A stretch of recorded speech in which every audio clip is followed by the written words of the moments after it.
बहुत से लोग इसकी बीएसपी के पीछे बर्बाद और तबाह हो गए, उनकी औलादें तबाह हो गई हैं, उनकी पत्नियां मर गई हैं, टीवी होकर लोग मर गए बीएसपी का प्रचार करते हुए, क्योंकि वो भूखे रहते थे इसलिए उन्हें टीवी हो गई, उनके बच्चे नहीं पढ़ पाए। आज आप यदि 9 अक्टूबर को उस मंच से मान्यवर काशीराम के स्मारक से ये बोलती कि योगी तेरी सरकार में जो अत्याचार हुआ है भविष्य में, यादव भी मार रहा है, रजक के साथ अत्याचार हुआ, रजक के साथ उसकी बहन बेटी के कपड़े फाड़े गए, और इधर यादव लोग भी हमारे समाज के लोगों पर जुल्म कर रहे हैं, ठाकुर भी जुल्म कर रहा है, ब्राह्मण भी जुल्म कर रहा है। ए बहन मायावती, अब ये बताओ ये समाज किधर जाए? चाहे हम वोट किसी को भी दे दें, लेकिन ये माना जाता है कि ये सारे के सारे लोग बीएसपी की वजह से हम लोगों की ठुकाई हो रही है, हम लोगों की पिटाई हो रही है, हम लोगों को अत्याचार हो रहा है, हम लोगों के बलात्कार हो रहा है, क्योंकि कोई भी मानने के लिए तैयार नहीं कि ये चमार और जाटा और दोहरे और कुरील बीएसपी को ही वोट देते रहेंगे। हमारी पिटाई हो रही है और तुम 9 अक्टूबर को चुप हो। उस गवर्नमेंट की, हत्यारी गवर्नमेंट की, बलात्कारी गवर्नमेंट की, और शिक्षा जो फैला रही है, जिसने 27,000 स्कूलों का खत्म कर दिए। अब ये समाज जाए तो जाए कहां, तुम बताओ? क्योंकि तुम उस मंच से बोलोगी नहीं, आप योगी की प्रशंसा करोगी, महिमा मंडित करोगी, बीजेपी को महिमा मंडित करेंगी, और हम फिर बोले कि हम बहुजन समाज के चिंतन का, अम्बेडकरवादी विचारधारा की जो भी पार्टी होगी हम उसे सपोर्ट करेंगे था मंच पर। लेकिन मुझे भीड़ देखकर कोई खुशी नहीं हुई। भीड़ तो भेड़ों की भी होती है, भीड़ तो बगुलों का भी होती है, भीड़ तो तीतरों की भी होती है। ये बगुला और तीतर आपने समाज को समझ रखा है।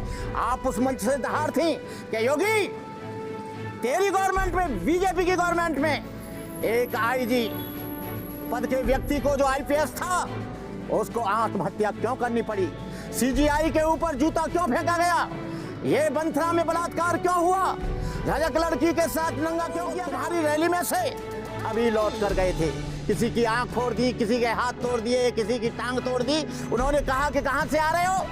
हम बीएसपी की रैली में से आ रहे हैं। अबे साले हो, बीएसपी की रैली में जाते हो? ये बीएसपी की रैली में आ रहे हैं, बीएसपी की रैली के साथ काम कर रहे हैं, बीएसपी को आगे बढ़ा रहे हैं, लेकिन तुम चुप हो, और ये तुम्हारी चुप्पी अब इस समाज को बर्दाश्त नहीं।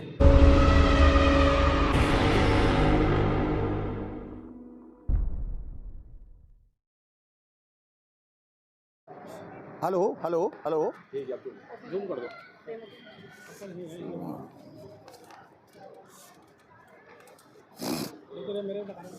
बनते जी अनिल मिश्रा पर भी बोल पाए। अरे यार ग्वालियर खिचड़ी क्यों पका रहे हो? अरे पहले सीजीआई पे चलने दो। चलो चलो चलो बंदे जी। मैं आज लखनऊ से 9 तारीख की रैली में से वापस आया हूँ।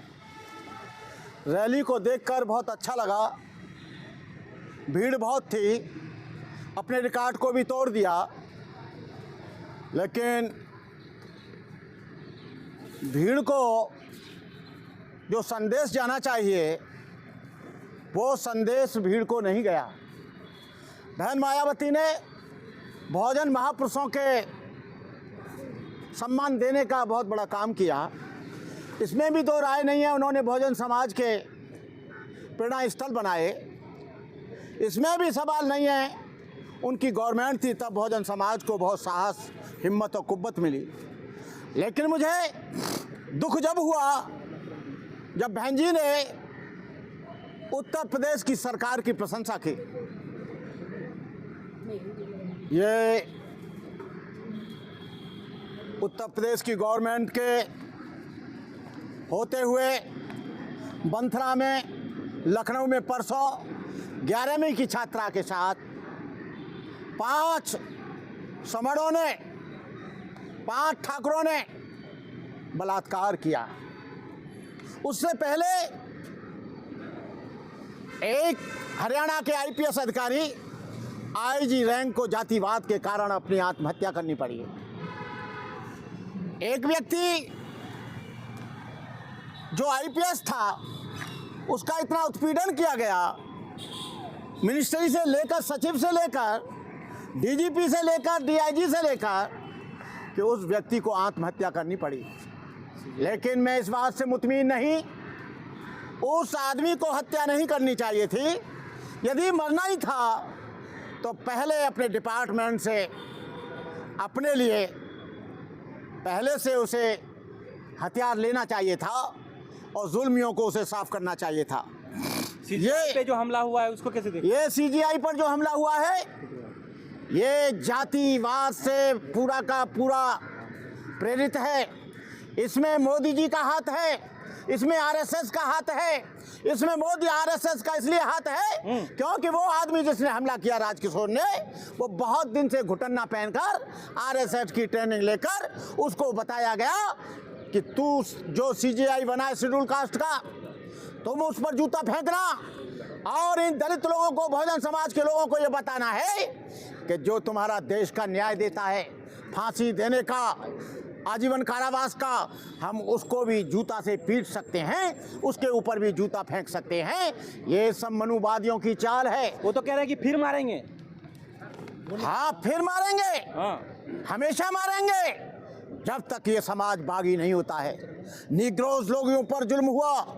निग्रोज लोगों के बारे में इब्राहिम लिंकन ने कहा था, you can fool some people for all time and all people some time, but you can not fool the all some time. आप कुछ लोगों को कुछ समय के लिए, ये राजनीतिक लोग बेवकूफ़ बना सकते हैं, लेकिन हमेशा के लिए नहीं। आज चिंगारी उठ रही है, बेरोजगारी की चिंगारी उठ रही है, जातिवाद की चिंगारी उठ रही है, जुल्म की चिंगारी उठ रही है, अशिक्षा की चिंगारी उठ रही है, स्वास्थ्यों की चिंगारी उठ रही है। आज इस देश में 50 करोड़ लोग, 50 करोड़ नौजवान बिना रोजगार के घूम रहा है। यहाँ पर बेटी बचाओ बेटी पढ़ाओ ये नारा झूठ साबित हुआ। बेटियों के साथ बलात्कार हो रहा है, बेटियों के साथ अत्याचार हो रहा है, अन्याय हो रहा है। जी, ये जो एट्रोसिटी हो रही है, दलितों पर अत्याचार हो रहे हैं, सुसाइड कर लिया आईपीएस ने हरियाणा में, जूता फेंका गया सीजीआई साहब को, ये कैसा विश्वगुरु देखते हैं आप? लोग कह रहे हैं कि ये तो हम जो है पूरी दुनिया में डंका बज रहा है मोदी जी का, जबकि दलितों पर अत्याचार बढ़ता जा रहा है। ये जो अत्याचार हो रहा है मैं दलितों की कायरता मानता हूँ, और जो आईपीएस मरा है उसको भी मैं कायर मानता हूँ। उसको चाहिए था कि AK-47 लेता, पहले उनको मारता। मेरे ऊपर अत्याचार हुआ, मैंने हमेशा मुकाबला किया, और मुकाबला ही नहीं, आताताइयों को, जातिवादियों को, लोगों को मैंने जमींदोज कर दिया।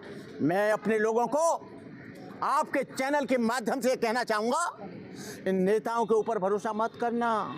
ये अपनी संपत्ति बचाने के लिए परेशान हैं, ईडी से परेशान हैं, सीबीआई से परेशान हैं। ये नेता लोग तुम्हारी कोई मदद नहीं करेगा। मदद जब होगी, जितनी भीड़ 9 अक्टूबर को लखनऊ में आई थी, वो सारी भीड़ इन नेताओं का भरोसा तोड़कर ये नेता अपने भतीजों को चमकाएंगे, अपने भाई को चमचाएंगे।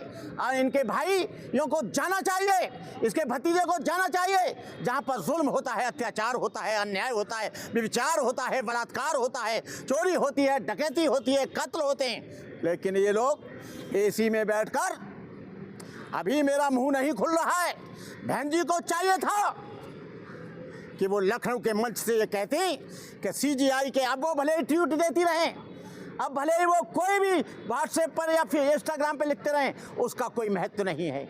वो केवल चापलूसी है, बकलोली है, और वो एक बकवास है। उनको चाहिए था जहाँ पर लोग आए थे पूरे देश के, उनके सामने कहना चाहिए था कि योगी की सरकार में हमारी बेटियों के साथ बलात्कार हो रहा है, योगी की सरकार में निर्दोष और बेगुनाहों को मारा जा रहा है, इस योगी की सरकार में हमारे लोगों के ऊपर अत्याचार हो रहा है, इस बीजेपी की सरकार में सारे स्कूल खत्म किए जा रहे हैं, इस बीजेपी की सरकार में सारे संसाधन बेचे जा रहे हैं, इस बीजेपी की सरकार में सीजीआई पर जूता फेंका गया, इस बीजेपी की आधा ये आईजी वहाँ का हरियाणा का मारा गया। अब वो कह रही हैं ट्वीट देकर, अरे बहन जी मैं आपका बहुत शुक्रगुजार हूँ, लेकिन मैं इससे खुश नहीं हूँ कि वहाँ पर 9 अक्टूबर को भीड़ हुई। मैं इससे खुश होता कि कम से कम तुम योगी की आलोचना कर देती, योगी के बारे में बता देती कि योगी तेरी जाति के लोग, तेरी स्वजाति के लोग हमारी बहनों के साथ बलात्कार कर रहे हैं, हमारी ज़मीनों को लूट रहे हैं, हमारे घरों को बर्बाद कर रहे हैं,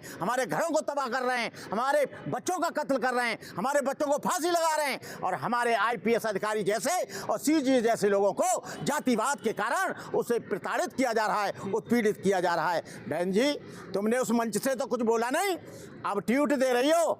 इतना पागल ये समाज नहीं है। मैं तुमसे या तुम्हारे BSP के लोगों से डरता नहीं। मैं BSP का आज भी हूँ, कल भी हूँ, भविष्य में भी रहूँगा। वो तुम्हारी वजह से नहीं, मान्यवर काशीराम की त्याग को और बलिदान को मैंने देखा है। ये BSP किसी की बपौती जागीरदारी नहीं है, किसी के घर की संपत्ति नहीं है। ये BSP हमारे खून पसीने से सींची गई है। इसकी बुनियाद में बहुत से लोग भूखे रहे हैं, बहुत से लोग इसकी BSP के पीछे बर्बाद और तबाह हो गए, उनकी औलादें तबाह हो गई हैं, उनकी पत्नियां मर गई हैं, टीवी होकर लोग मर गए BSP का प्रचार करते हुए, क्योंकि वो भूखे रहते थे इसलिए उन्हें टीवी हो गई, उनके बच्चे नहीं पढ़ पाए। आज आप यदि 9 अक्टूबर को उस मंच से मान्यवर काशीराम के स्मारक से ये बोलती कि योगी तेरी सरकार में जो अत्याचार हुआ है भविष्य में कभी नहीं हुआ है। इधर यादव भी मार रहा है, रजक के साथ अत्याचार हुआ, रजक के साथ उसकी बहन बेटी के कपड़े फाड़े गए और इधर यादव लोग भी हमारे समाज के लोगों पर जुल्म कर रहे हैं। ठाकुर भी जुल्म कर रहा है, ब्राह्मण भी जुल्म कर रहा है। ए बहन मायावती, अब ये बताओ ये समाज किधर जाए? चाहे हम वोट किसी को भी दे दें, लेकिन ये माना जाता है कि ये सारे के सारे लोग BSP के लोग हैं, BSP को वोट देते हैं। BSP की वजह से हम लोगों की ठुकाई हो रही है, हम लोगों की पिटाई हो रही है, हम लोगों को अत्याचार हो रहा है, हम लोगों के बलात्कार हो रहा है, क्योंकि कोई भी मानने के लिए तैयार नहीं कि ये चमार और जाटा, दोहरे और कुरील BSP को ही वोट देते रहेंगे। हमारी पिटाई हो रही है और तुम 9 अक्टूबर को चुप हो। उस गवर्नमेंट की, हत्यारी गवर्नमेंट की, बलात्कारी गवर्नमेंट की और शिक्षा जो फैला रही है, जिसने 27,000 स्कूलों का खत्म कर दिए। अब ये समाज जाए तो जाए कहाँ, तुम बताओ?